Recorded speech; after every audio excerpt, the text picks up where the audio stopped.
Toast to Kerrie and Bret. Put your glasses up. So, in case you didn't know, my sister's kind of smart. Wicked smart.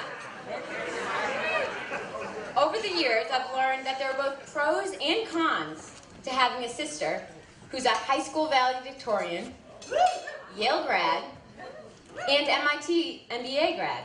Yeah.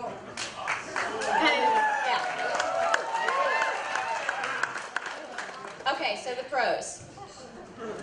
Kerrie has always been my personal editor. Actually, you'll have to cut me some slack today because this is the first thing I've ever written that hasn't been edited by Kerrie. That's the truth. She's been my personal editor since my first essay was assigned in elementary school. But for full disclosure, that very first essay was not much of a proofread, more like outright plagiarism. In 6th grade, everyone in our school had to write an essay for DARE about why we chose not to use drugs. First place winner got $100. When Kerrie was in 6th grade, she wrote a sick essay, obviously, but only came in 2nd place. 2 years later, Patrick wrote this essay. He took Kerrie's, changed about 1 sentence, and guess who won 1st place?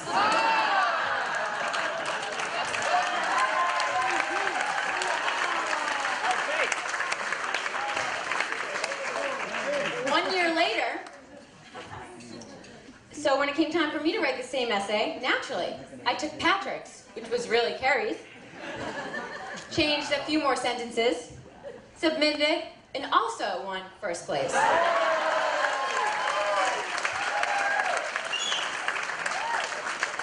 Patrick and I both went home with $100, so thanks, Kerrie. Another pro to having a wicked smart sister is that Kerrie positively guaranteed Patrick's and my academic success from an early age. One of our favorite things on road trips to Attitash in the Cape was to play what Kerrie called the beep game, which is Kerrie's version of Trivial Pursuit. Kerrie made up all the questions and answers, while Patrick and I said beep, and Mom and Dad even trusted that she knew the answers were correct. And when our answers didn't match hers, it didn't matter. Kerrie was right. And she was only 10. So you're probably thinking, what are the drawbacks of having a wicked smart sister? Well, for one thing, Kerrie never got caught. I'm telling the truth. She had impeccable timing. Thank God Patrick. Thank God for Patrick, because he broke in my parents. Thank you, Patrick. He always got caught.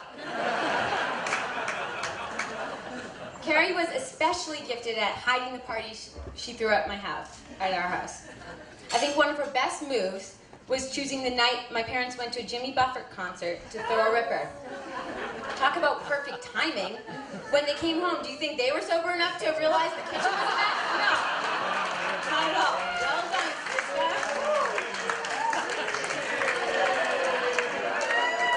Come to think of it, Kerrie did get caught one time.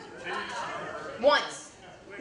I won't go into details, but it involved a boat, Hingham Harbor, and my dad's ESP.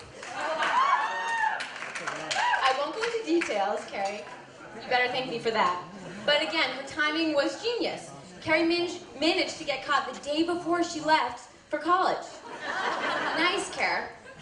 Patrick and I were stuck dealing with my father's strict rules and wrath for 2 months after she left for college, while she's enjoying the good life in Connecticut, enjoying her first year in college. Nice. So now on to Kerrie and Bret. In 2005, while I was a sophomore in college, I spent the summer interning at NBC in San Jose and living with Kerrie, Aaron, and Allie in SF. Kerrie and I hadn't shared a room since we had bunk beds in Bradley Park 10 years prior. But then all of a sudden, we were sharing a queen-size bed and a closet. I very quickly learned why Kerrie was so drawn to the West Coast lifestyle. Life was good. Laying out in the sun in Dolores Park, playing slosh ball on the weekends, drinking wine after work. What can't you like? That summer also happened to be when Kerrie and Bret started dating. I was there. I was even there to observe their first kiss at a dive bar called the Makeout Room. And by the end of the summer, I was also kindly advised to crash on the couch in the living room. Allie and Aaron, you remember those days.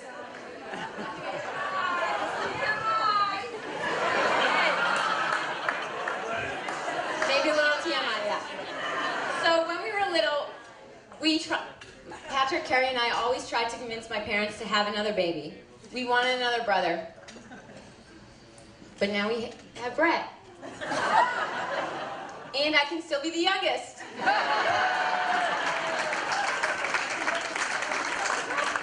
Bret has witnessed way too many of our family's passionate discussions, which usually occur during dinner.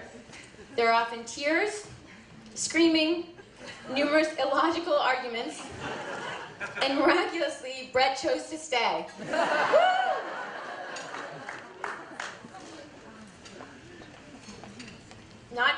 I'm really not trying to be cheesy when I say this, but I really never believed in soulmates. I really didn't until Kerrie and Bret. They really are two peas in a pod. They're actually perfect for each other. A match made in heaven. Thanks, Bret, for adoring Kerrie and loving Kerrie as much as I do. Cheers!